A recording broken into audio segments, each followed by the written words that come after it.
Good morning, everyone. How you doing today? Michael Zuber, one rental at a time, and I am late. I am 2 minutes late, and honestly, I got lost in updating my goals spreadsheet this morning. I was collecting all the metrics, admiring what you and I are doing in the collection of one rental at a time. I'll just tell you right now, we did 9 more deals as a community. I think that is awesome. Please keep sharing your wins. Please keep sending me those direct messages.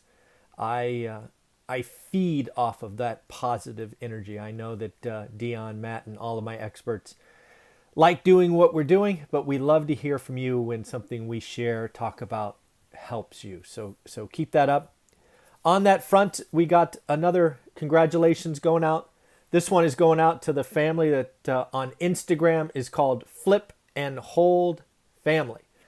The Flip and Hold family, your card is going out. I think you got a deal like a month ago. So I think this is your second one. I actually don't track them, but I think that's true. So congratulations, you are getting your next deal. A couple of quick things, seeing as I was just in my goal spreadsheet. Everything is going pretty good except course sales. Not a lot of course sales. We had some free ones last week.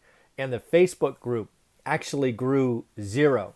So if you are a course member and of course you have Facebook, do me a favor, ask to join. I would love to get over 1,000. We are currently stuck at 996 after getting 0 additions last week. This is probably because I don't talk about it a lot. I don't like to be that kind of, I don't know. I always thought it was pushy or tacky talking about courses all the time. So in the end, if you want help, it's there. If not, no big deal. But yeah, I'd like to get over 1,000 in the Facebook group. That's just a good number. So on top of that, what do we got today? What should we hit first? Let's just first talk about buy now, pay later. This generation or this era's layaway. I've shown you some examples, right? I talked about courtside seats for a Warriors game. The fact that you were paying $6,000 over the course of a year for a $2,000 ticket. These are, of course, round numbers. But these buy now, pay later are just the latest trick to keep you in the rat race. It may feel good at the moment. You may feel good sitting courtside for a few hours. And then every 12 months, you're going to be sending in a $500 check to pay for that. So I hope you took lots of pictures and you can pull up those pictures as you write those checks. Buy now, pay later is not your friend. So yeah, that's just... And I just realized, so I did some research on a firm who is the largest, at least I believe the largest, buy now, pay later. Interest rates, 30%. Up to 30%. These are called point of sale loans. I don't want to hear about it. You know, people get buy now, pay later, and then they are upset that they have too much month and not enough money. Folks, we're doing it to ourselves. We are making financial decisions that keep us in the rat race. My Get Your Money Right course, that $99 one, one of the exercises that you have to do is try to figure out how your gross income translates to discretionary dollars. And a lot of you don't have discretionary dollars, right? I did this exercise with one family. I think they were making $200,000, about 200 grand. We'll use round numbers. $200,000 sounds like a lot until you realize they have $6,000 of discretionary income. That is 3%. The other 97% of their income is committed before they work 1 minute of 1 hour of 1 day of 1 week. If you are living essentially on a discretionary dollars, 3% of your income, your life sucks. Your life sucks. And unfortunately, not enough of you are doing the math. A lot of this financial education, a better financial future, ultimately financial freedom, comes down to doing the math. Some of us, myself included, needed to be virtually slapped in the face about how stupid, idiotic, dumb I was being with money. I had zero freedom dollars or discretionary income or whatever you want to call it when I was 30 years old. I spent it all and then some. If a lot of you are wondering why you're not getting ahead, buy the course, do the math. Do the math. Then there are fun exercises like choices that I've taken all my experts through that was really eye-opening. And yeah. Anyways, pretty crazy. Yeah, I have a big, it just hits me wrong, this buy now, pay later thing, because I think it is going to just crush people. It's today's version of payday loans, which have finally been kind of reined in at some level. So yeah, pretty crazy. Don't forget about Christmas. I've been talking about this a lot. A lot of folks, what are you guys doing back there? Man, my dogs like to make noise. Anyways, Christmas, again, what they're saying now is if stuff doesn't show up at the docks 6 weeks before, which puts us in about Thanksgiving or about 4 or 5 weeks from now, it's not going to make the store shelves. So do yourself a favor, buy early. I've mentioned this a few other times. Or, you know what? Instead of making Christmas about stuff, maybe make it about experiences. Right? Figure out something to do together as a family, make it a service, make it something. I don't know. Let's reimagine Christmas, perhaps. Next thing up, we have employees striking back. I've been telling you that this is our wage cycle a la the 1970s, and unions are flexing their muscle as they should. Unions are funded by the employees, and unions are standing up. They have the power. We have not enough employees. If unions ever wanted to flex their muscle and get good or great things for their constituents, I guess, now is the time. You have John Deere on strike, 10,000. You have Kellogg's on strike, 1,400. You have California healthcare workers going out. Airline employees threatening. Hollywood workers threatening. So lots of this stuff is going on. Again, if you are a union and you feel like management has been taking advantage of you or not giving your constituents their fair share, now is the time. It just is, folks. Not enough employees, asking for overtime, 7 days a week. It is unions. If you want to go get your employees some more money, some more benefits, now is the time. Expect unions to flex their muscle a lot the next 12 months. Frankly, as they should. Which, of course, will lead to wage inflation, which will lead to higher prices and inflation, and a la the 1970s. It is so obvious. And if you know anything about the 1970s, because I've done the research, wages drive real estate, not interest rate. Wages drive real estate. This is very, very interesting. Did you know, right, we talked about 4.3 million people quitting in September. This number surprised me. Guess how many workers quit before having their next job lined up? Take a guess. This is, I was shocked by this number.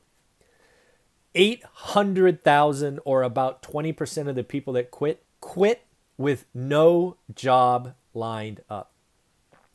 You only do that, folks, for one of a couple of reasons. One, you have a moment like I did where you're like, crazy stuff.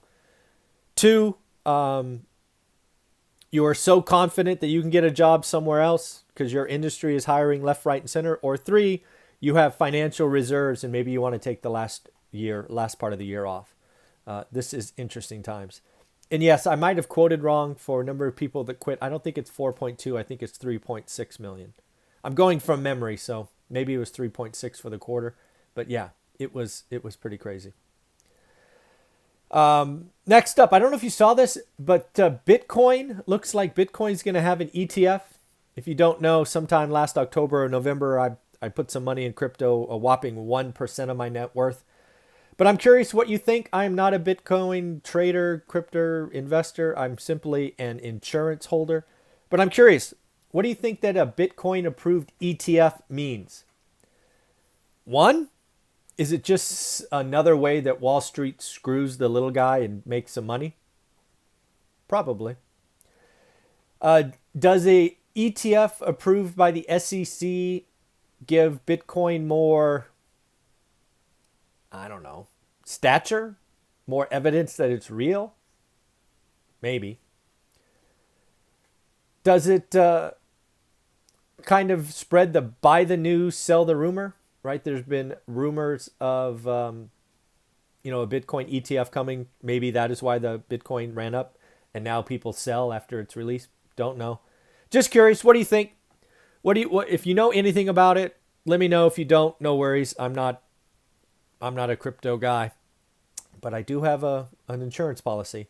So what do you think a Bitcoin ETF means? Leave comments below. I'd love to hear. I don't track it enough to really have an opinion, other than the fact that I'm sure Wall Street will find a way to make a lot of money and screw the little guy. It's kind of what they do, right? So, yeah, love to hear what you think. I saw an interesting stat from Porsche, right? Porsche was one of those cars I thought about as a teenager, right? Because they were fast and looked cool. I did not realize that Porsche had an electric car. Who knew? I didn't know. Clearly not a car guy. But apparently Porsche has an all-electric vehicle called the Taycan, and I'm probably mispronouncing that, but I took a shot. It actually outsold the legacy or flagship gas-powered 911. That, I don't know, that shocked me. That just shocked me. So again, the move to EV or electric vehicles is real. And even if Porsche is selling more electric cars than their traditional gas-powered 911s, I don't know. That's that you got to take notice. You got to take notice, I think. Another thing going on is we are looking at this whole jobs picture. Remember, we talked about where'd all the 5 million jobs go? We had 3.6 million folks retire. We had women leave the workforce. We had families going down to single workers versus dual. The other thing to realize is the collection of U.S. workers. We have $2.7 trillion in excess savings. A lot of us, not all of us, but a lot of us were saving those stimulus checks and whatnot. So there's a lot of cash reserves so that they could certainly hold on likely through the end of the year. Could explain one of the reasons as well for why we don't have this missing 5 million. And then lastly, Alcoa, one of the earnings announcements that I didn't talk about in the week is blew out their numbers. Alcoa, if you don't know, they are an aluminum producer. And they basically said, we have all the pricing power and we're going to raise prices. And lo and behold, they blew it out. So lastly, I want to talk about Boise. Boise is one of those markets that I've actually called for kind of being stretched. Matt the Lumberjack did as well. There's obviously a channel out there that's talking about a full-fledged Boise crash of 20 to 40%. I talked to a Boise real estate agent or broker yesterday. So what I did yesterday afternoon is I went out and did the research. I didn't want to look at a graph and go, hey, look, one metric explosion. So I went back to 2019. I got some Boise stats, and then I got some stats on Boise that are happening today. So without question, Boise has had an impressive run. Boise market, this is specifically Ada County, I think, Ada County, where Boise is. In 2019, December of 2019, pre-anything COVID, their median house price was $350,000.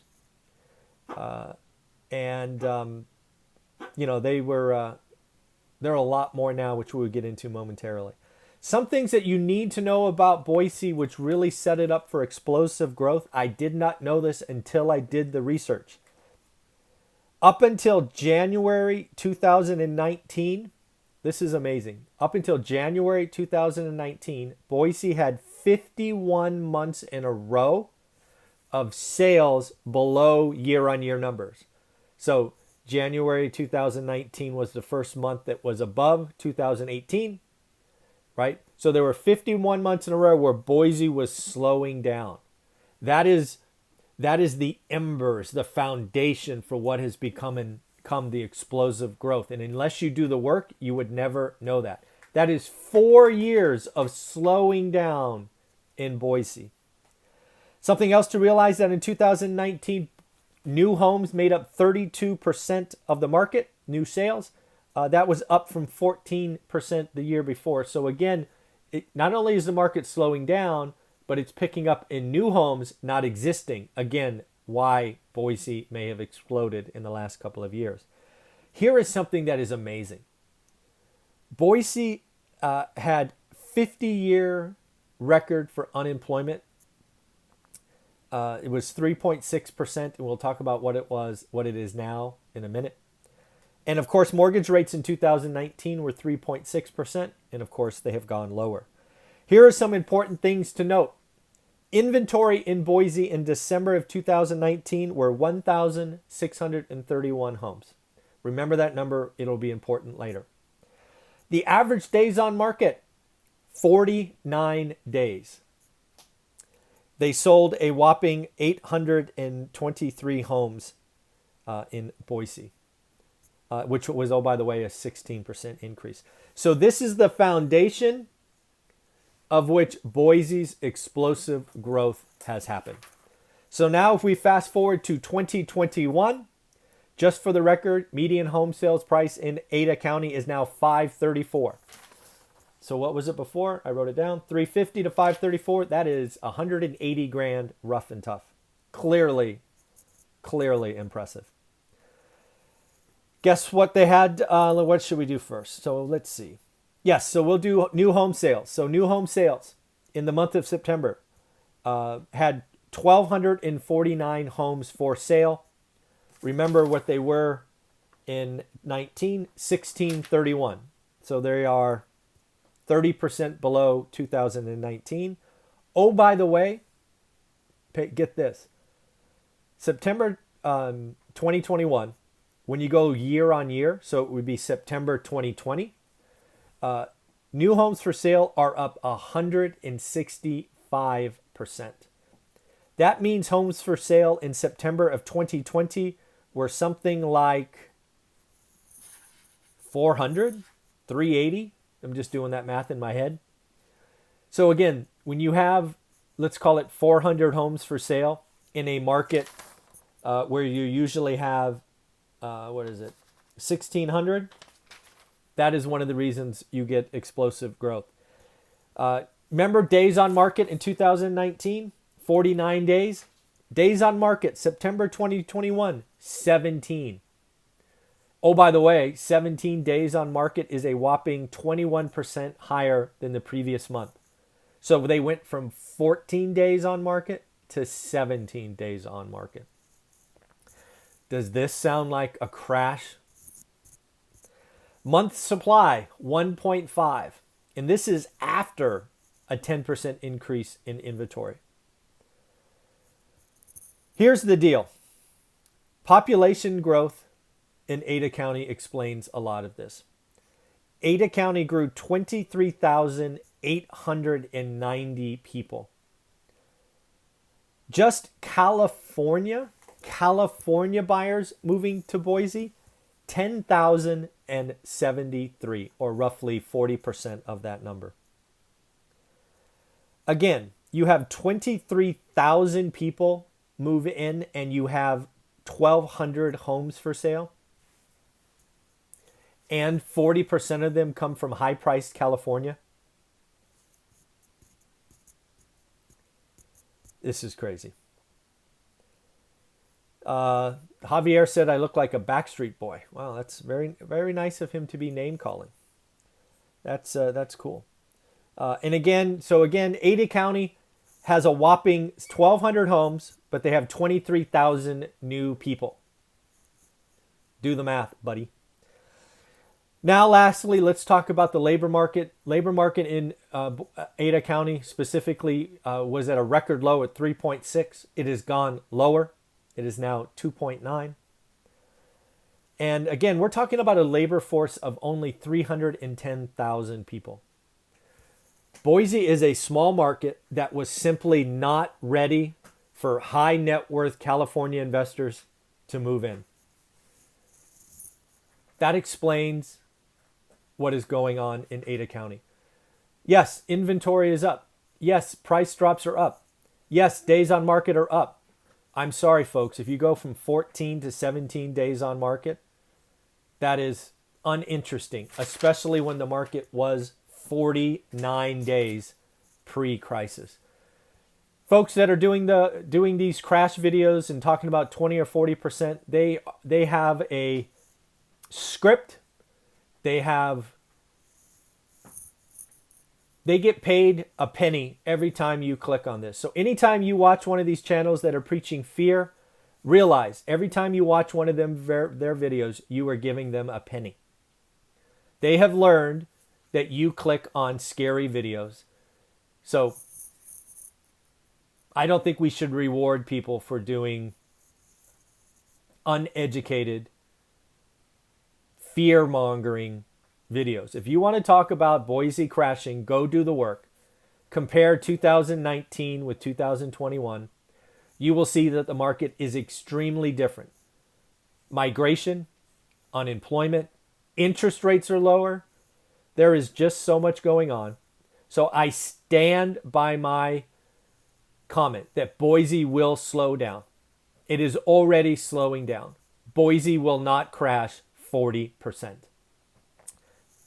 That's what the numbers say. Love to know what you think. Again, we need to stop rewarding creators who run the standard script. Get a pretty chart. Make it look scary. Hey, they're going to keep doing it. They will keep doing it until they don't get paid. It's that simple. And again, for the channels out there that are calling people names, whatever. Be better than that. All right, everybody, take care of yourself. Have a wonderful day. I have a surprise guest at 8 o'clock because Laura Morby is out enjoying her time with her family. I think they're in Chicago this week. So take care of yourself. Have fun.